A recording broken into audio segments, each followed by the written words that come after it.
Following the Nice terror attacks several weeks ago, on the Australian morning talk show Today, Sonia Kruger, a former ballroom dancer turned TV personality, said the following about Muslim immigration to Australia.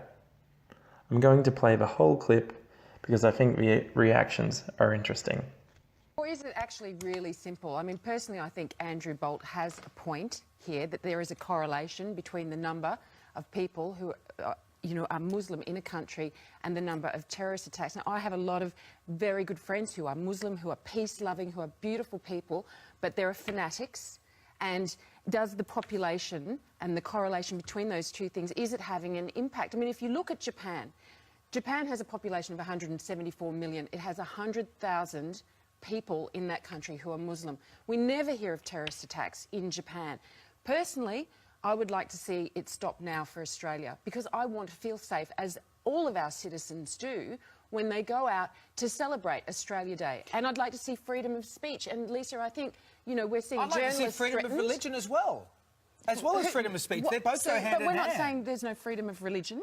Well, if we're start talking about immigration, David. We are, but this breeds hate. This sort of article breeds hate. When you have someone like Pauline Hanson So you're not allowed to talk about it. You're just not allowed to talk about it. You're not allowed to discuss it. Yes, you are allowed to talk about it, and you're allowed to celebrate and worship whatever you want, whatever you don't want. Well, I would venture that if you spoke to the parents of those children killed in Nice, then they would be of the same opinion. In fact, the very first person who was killed, mown down in that truck, was a Muslim woman. Yes. So it's killing Muslims. Good, I mean, good Muslim people. It's indiscriminate the way that's it's exactly right. But just to clarify, Sonia, are you saying that you would like our borders closed to Muslims at this point? Yes, I would.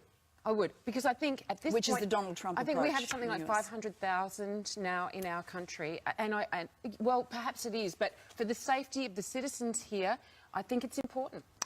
What was interesting about all of this was the reaction that it received in the media. Sonia Kruger was labelled a bigot and a racist, and the media repeated that her views were extreme. One article which attempted to challenge Sonia Kruger's views was posted on news.com.au. In this piece from Jamila Rizvi, it's claimed that a larger Muslim population does not lead to more terrorism. The author cites Russia and Germany as examples of countries with higher Muslim populations than France, and claims that these countries have not experienced large-scale terror attacks recently. Now, I understand that this article was written before the Wurzburg axe attack and the Ansbach suicide bombing, but Jamila has clearly ignored Russian terrorist attacks completely. For instance, the Beslan siege from 2004, where more than 385 people died, the Nordost Feder siege from 2002, where 180 people died, or the 2010 Moscow metro bombings, among other attacks. Critics also took to Twitter to try and disprove Andrew Bolt's and Sonia's claims. For instance, with the following graph, which attempts to show that there's no correlation between the percentage of a country's Muslim population and the number of terror attacks that took place in that country. Although this graph might look random, there's actually a disturbing theme. Except for Ukraine, which is in the middle of a civil war during 2014, each of the countries with high levels of terror attacks have a problem with Islamic extremism, which includes Thailand, the Philippines, and India, even though the Muslim population in those countries is relatively small. Isn't this a reason to treat Islamic extremism even more seriously?